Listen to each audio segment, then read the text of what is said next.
Le gouvernement a décidé de consigner les canettes et les bouteilles en plastique dans les Outre-mer. Il s'agirait de payer quelques centimes de plus, puis de récupérer cette somme. Comme les bouteilles sont rapportées, les détails à suivre dans ce journal.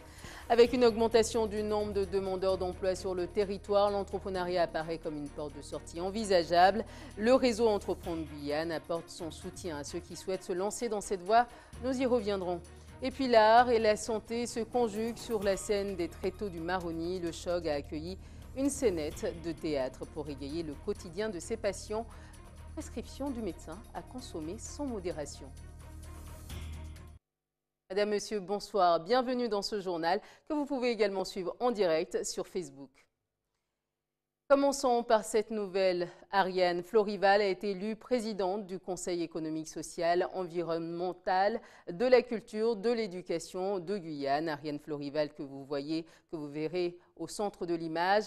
Elle a gagné face à Jean-Pierre Bacot de 30 voix contre 23. La séance d'installation se déroule en ce moment même à l'hôtel de la collectivité territoriale.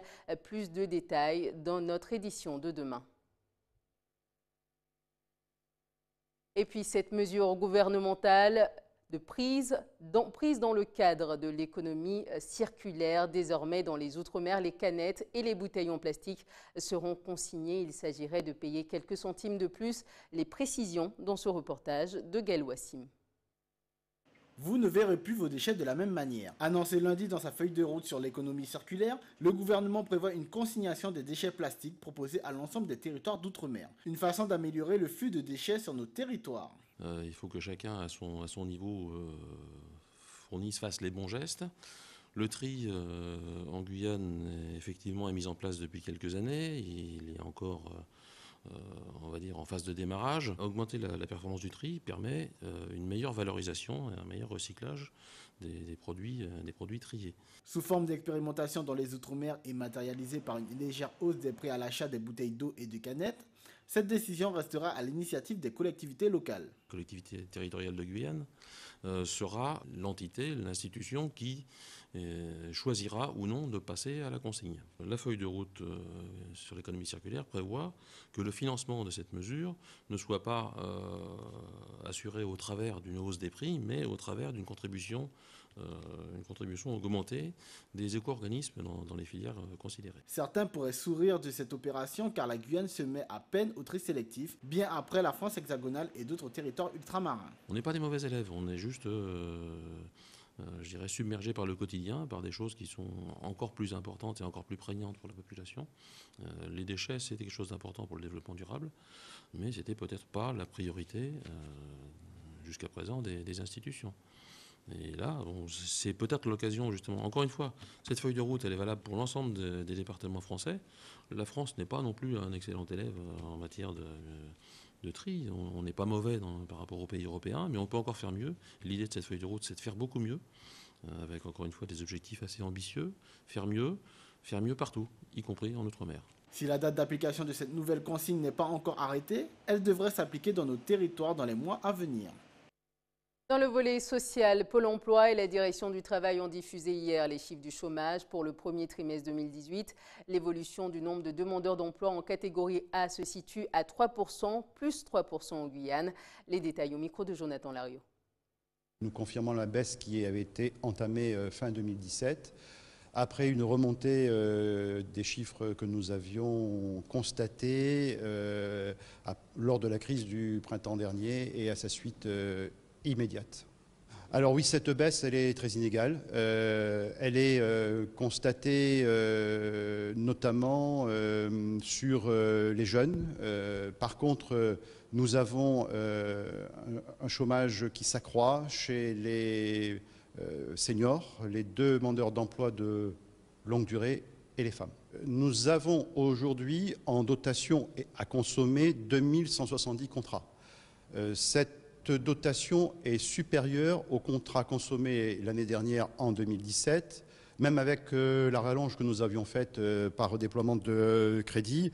Si j'additionne les anciens contrats aidés que les collectivités et les associations avaient d'un côté, les CIE qui étaient distribués auprès des entreprises et les emplois d'avenir. Donc nous n'avons pas moins de contrats, nous en avons plus. Ça, c'est un premier élément. Le deuxième élément, c'est qu'il faut bien voir que ce plus, il a été gagné de haute lutte. C'est-à-dire qu'il a fallu que les services de l'État locaux, préfecture, Pôle emploi, DIECT, montent au niveau central pour obtenir une rallonge conséquente, puisque en décembre, nous étions à 1317 contrats et nous sommes montés début janvier à 2170. Maintenant, il faut les consommer. La création d'entreprises peut être une porte de sortie au chômage. Le réseau Entreprendre Guyane apporte son soutien à ceux qui souhaitent se lancer dans cette voie.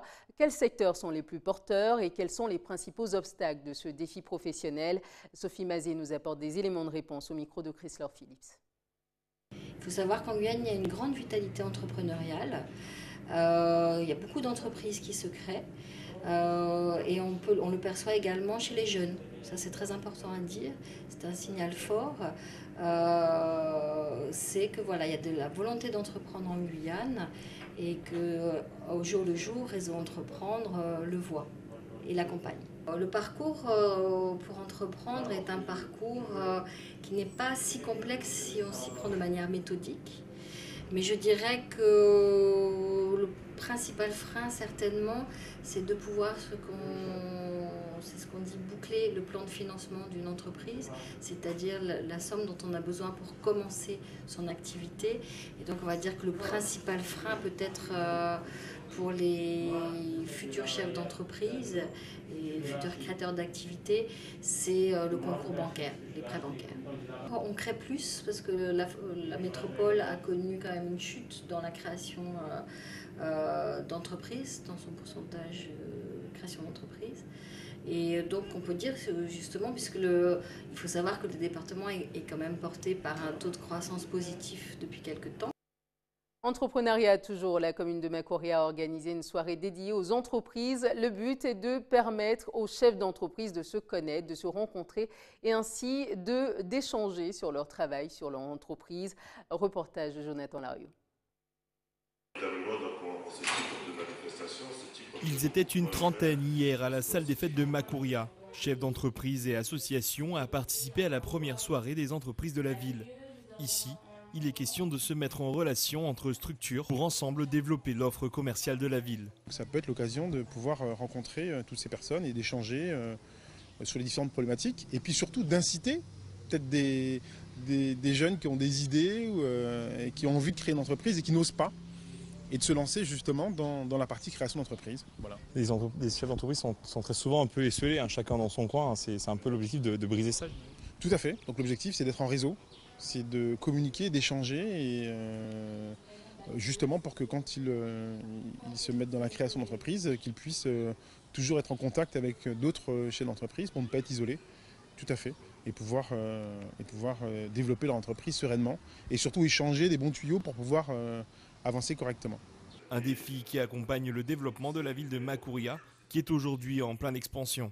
Macoria est un territoire à construire. Nous avons fait il y a quelques années donc, le pari d'apporter la population justement pour arriver donc, à ce delta nécessaire, puisque assez souvent quand je demandais donc, aux entreprises de venir s'installer sur Macoria, on disait ouais mais le marché n'est pas suffisant, il n'y a pas assez d'habitants. Maintenant effectivement que nous avons franchi ce cap donc, de 10 000 habitants, il y a un potentiel, il y a un véritable potentiel économique, il y a des consommateurs donc, sur le territoire. Maintenant, charge à nous effectivement en partenariat donc, de mettre en place ce développement économique. Une soirée riche en ambitions diverses qui amène à espérer un développement entrepreneurial conséquent pour la commune.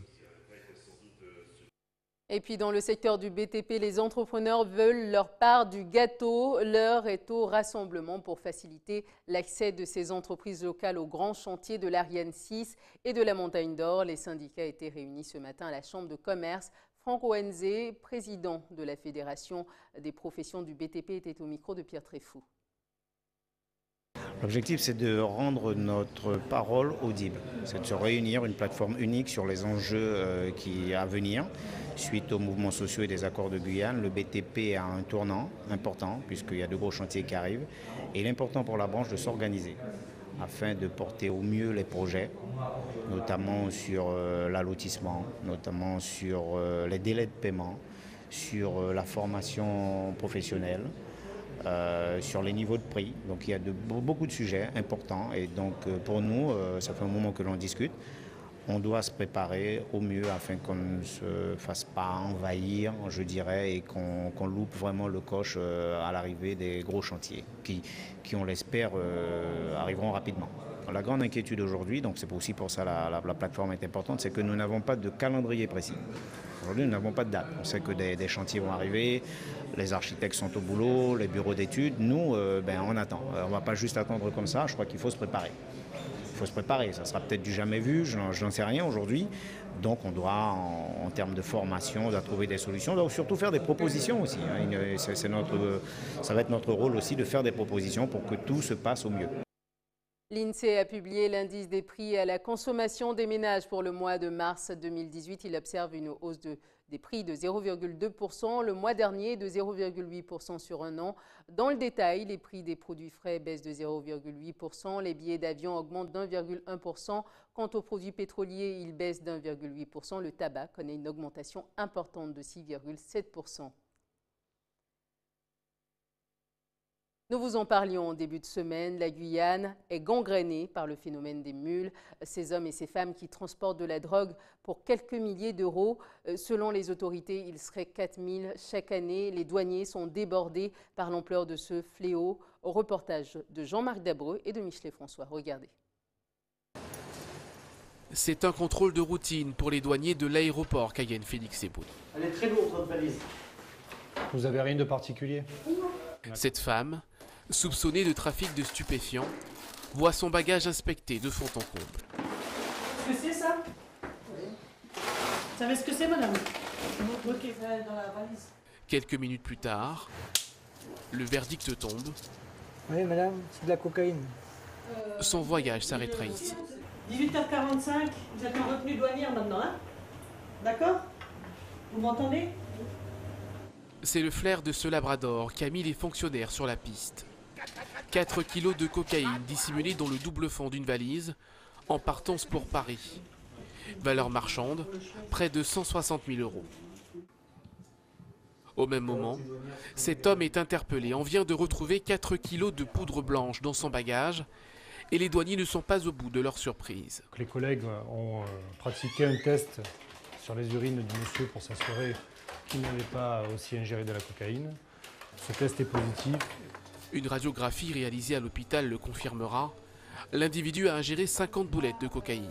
Le risque, c'est qu'il y ait une boulette qui fissure ou qui rampe, et dans ce cas-là, c'est une urgence chirurgicale. Et on va par ailleurs prescrire un traitement médical afin d'accélérer le transit et d'évacuer toutes les boulettes. 10 kilos de cocaïne saisis en un après-midi. Une journée de travail ordinaire pour les douaniers de Guyane. Sur une année, les autorités judiciaires estiment à 4000 le nombre de mules, seuls 10% sont interceptés. La Guyane est devenue une plaque tournante pour le trafic international. La cocaïne, produite au Pérou, en Colombie, transite par voie terrestre avant d'alimenter par la voie des airs 20% du marché hexagonal. Dans une région frappée par 40% de chômage chez les jeunes, les commanditaires ont peu de mal à recruter des candidats au voyage, rémunérés quelques milliers d'euros. Pourquoi vous avez fait ça? Parce que là, j'ai pas de boulot. Vous regrettez Oui, je regrette. C'est vrai qu'on vous attend par la suite? Non. Condamnés à des peines allant jusqu'à 5 ans de prison, les mules représentent à elles seules la moitié des détenus du centre pénitentiaire de Guyane.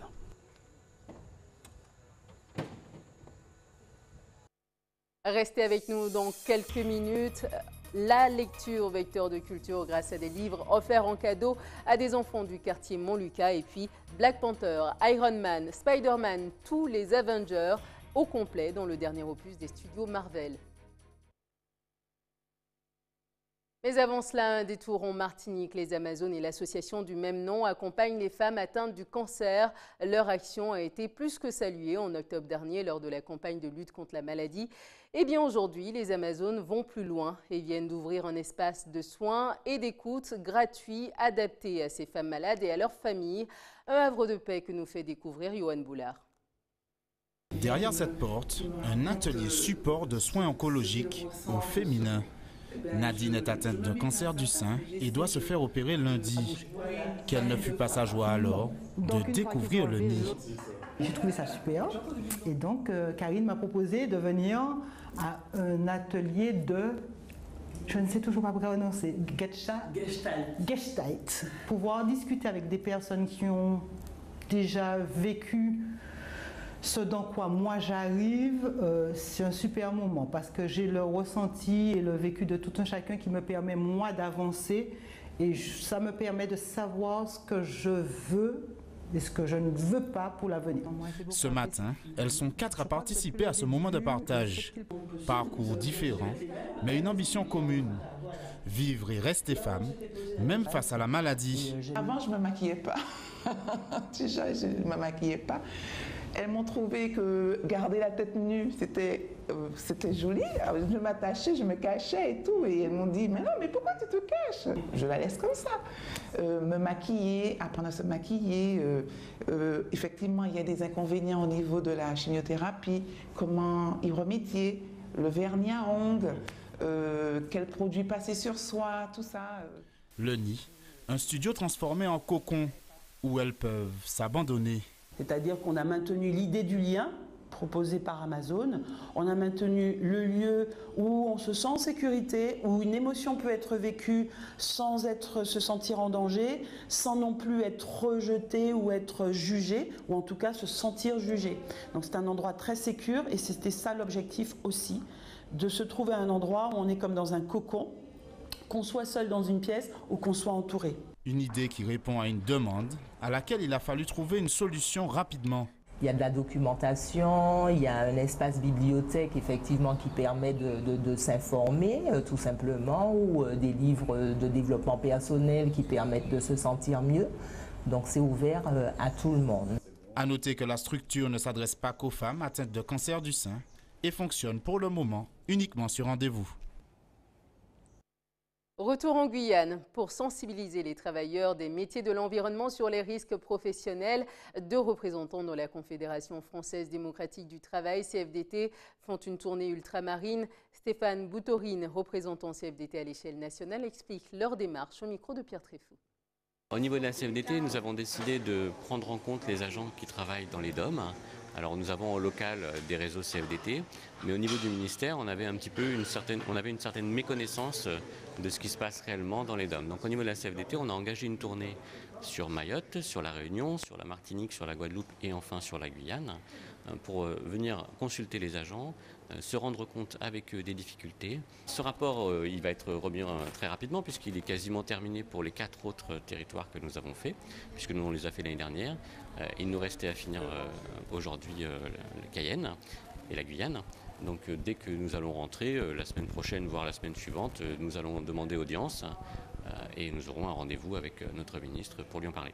Nous, on préconise d'abord qu'au niveau de l'hygiène et de la sécurité, c'est-à-dire des conditions de travail des agents, nous ayons un inspecteur hygiène-sécurité qui soit ici et qui puisse être mutualisé avec les autres fonctions publiques, comme la préfecture, comme l'agriculture, comme l'action sociale, etc., de façon à ce que nous n'ayons pas un agent qui vienne s'occuper de l'hygiène et de la sécurité depuis la métropole. Par exemple, pour la DEAL, l'inspecteur hygiène-sécurité est à Lyon. Donc nous voulons absolument qu'il y ait quelqu'un ici en permanence qui puisse prendre en compte toutes les difficultés sur l'hygiène et la sécurité, qui puisse travailler dessus avec les agents en permanence. Quelques mots de culture dans ce journal. Une bibliothèque en libre service pour inciter les enfants à lire davantage. À l'occasion de la journée du livre et du droit d'auteur, les jeunes de la cité de Montlucas ont pu se plonger quelques heures dans les rayons d'une bibliothèque itinérante. Yassine, conseiller municipal à Cayenne, rappelle les vertus de la lecture. Il était au micro de Gaël Wassim. C'est une première, c'est une manifestation qui est organisée à l'occasion de la journée nationale du livre.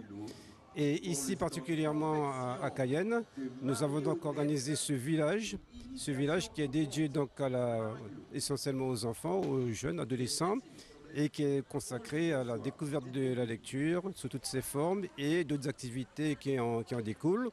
Et également aussi à la connaissance des auteurs. Oui, il y a plusieurs activités. Déjà celle qui est la plus basique, c'est-à-dire celle de la lecture. Il y a un atelier lecture notamment pour les plus petits, pour 3, 6, 7, 8 ans. Et ensuite, il y a un atelier d'écriture dans le cadre duquel les enfants sont invités à écrire plutôt des phrases et qui va constituer ensuite une fresque à la fin de la manifestation. Il y a un atelier qui est animé par la régie de Cartienne. Ils sont en train de fabriquer des patchworks. Et il y a d'autres ateliers de dons, bien sûr aussi, hein, de livres, puisque nous recevons donc aussi de la part de donateurs des livres pour tous âges, hein, y compris donc aussi les adultes. Les adultes ne sont pas non plus oubliés. C'est une journée nationale donc dédiée à la lecture, et la lecture, elle est ouverte à tous. Culture toujours dans le cadre du festival Les Tréteaux du Maroni. Le centre hospitalier de l'Ouest guyanais a accueilli une scénette de théâtre. Le mot d'ordre était spontanéité. Comment se sont mariés l'univers du soin et de l'art? Réponse dans ce reportage de Chris-Laure Phillips. Une pièce de théâtre qui se joue en direct, sous les yeux ébahis d'un public averti ou pas. C'est le rôle de la brigade du théâtre qui sévit en ce moment à Saint-Laurent. Et les brigades théâtrales, ce sont des jeunes professionnels issus du théâtre école Coco-Lampou qui interviennent dans les quartiers pour faire goûter un moment de théâtre aux personnes qui sont empêchées ou aux personnes qui sont éloignées de l'offre culturelle. Et les extraits qu'on choisit en général, ce sont des extraits de comédie, parce que l'époque est quand même un peu parfois sombre, agitée, donc je crois que le rire fait du bien à tout le monde. Et voilà, donc nous avons des extraits un peu plus ou moins longs et aussi des contes pour les enfants. Tout ceci peut être traduit dans les langues parlées dans l'Ouest guyanais, en français également, voilà, pour y avoir un petit peu pour tout le monde, pour tous les âges. Une invitation spontanée à l'art très appréciée par les spectateurs. Bon. En général, les gens sont contents parce qu'ils sont étonnés souvent, sauf quand c'est à la demande, parce que nous avons aussi des demandes, des particuliers qui disent « Est-ce que vous ne pouvez pas jouer dans mon quartier ? J'inviterai du monde dans ma maison est grande, vous pouvez jouer là et j'invite les voisins. » Donc voilà, en général, l'accueil est très bon. Aujourd'hui, c'est au centre hospitalier que les acteurs se sont exprimés, rendant l'établissement un peu plus humain. Ça permet d'humaniser, entre guillemets, cet espace hôpital qui est un espace de soins, dont le métier premier c'est le soin. Mais à partir de là, ça peut amener la vie dans cet espace et faire qu'on se rapproche un peu plus de la ville et que l'espace soit le plus réduit possible. Puis tenir compte aussi de ce qui se fait sur le plan culturel. On est dans un bassin de culture ici et il est important qu'on puisse associer la culture à cet espace qui est aussi un espace de vie. Ce mode d'expression a des vertus curatives et permet parfois aux malades d'exprimer des sentiments par d'autres moyens que les mots. En tant qu'éducateur spécialisé, on utilise souvent comme média, comme technique pédagogique, des activités comme la musique, comme le théâtre. Et à cet effet, on a eu l'occasion au cours de l'année dernière de mettre en place un atelier théâtre avec Coco-Lampou dans le secteur de psychiatrie, hôpital de jour adulte, où nous avons pu observer des résultats extraordinaires parce que le théâtre c'est aussi le lieu où ils peuvent mettre à jour, exprimer tout ce qu'ils ne peuvent pas mettre en mots. Quand l'art se fait soin pour une approche plus humaine de l'hôpital. Refermons ce journal avec un mot de cinéma. La dernière sortie dans nos salles est le dernier opus des studios Marvel. Les Avengers et leurs alliés devront tout sacrifier pour neutraliser le redoutable Thanos avant qu'il ne détruise l'univers. Bande annonce.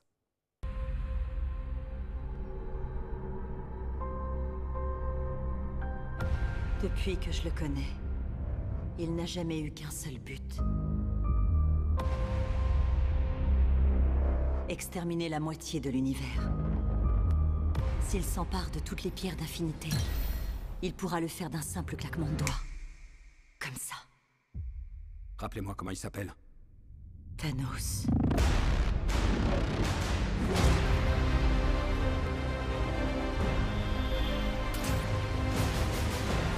Nous avons un avantage. Il va venir à nous. Nous avons ce que veut Thanos. Et nous l'utiliserons.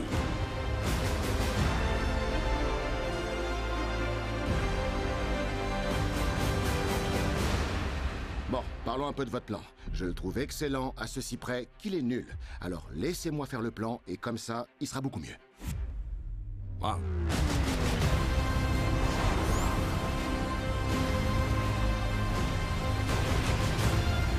La fin est proche.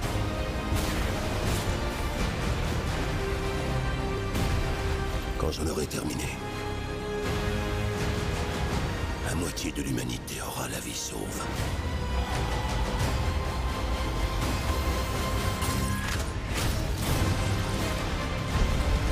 C'est un parfait équilibre. Comme toute chose devrait l'être. Souhaitons que le monde se souvienne de vous.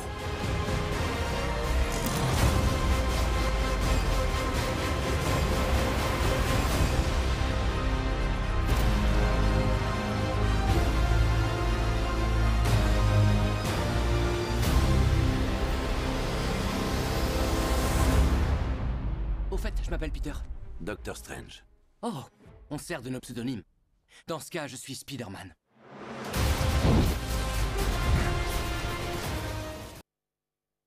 Voilà, ainsi s'achève cette tranche d'information. Tout de suite, je vous rappelle les différents titres que nous avons développés. Le gouvernement a décidé de consigner les canettes et les bouteilles en plastique dans les Outre-mer. Il s'agirait de payer quelques centimes de plus, puis de récupérer cette somme quand les bouteilles sont rapportées. Nous en parlions dans ce journal. Avec une augmentation du nombre de demandeurs d'emploi sur le territoire, l'entrepreneuriat apparaît comme une porte de sortie envisageable. Le réseau Entreprendre Guyane apporte son soutien à ceux qui souhaitent se lancer dans cette voie. Et puis l'art et la santé se sont conjugués sur la scène du Tréteau du Maroni. Le CHOG a accueilli une scénette de théâtre pour égayer le quotidien des patients. Prescription du médecin à consommer et consommer sans modération. Merci de nous avoir suivis. Prochain point de l'actualité dans quelques instants avec nos confrères de BFM TV pour l'actualité nationale. Je vous retrouve demain, même chaîne, même heure. Très bonne soirée à vous.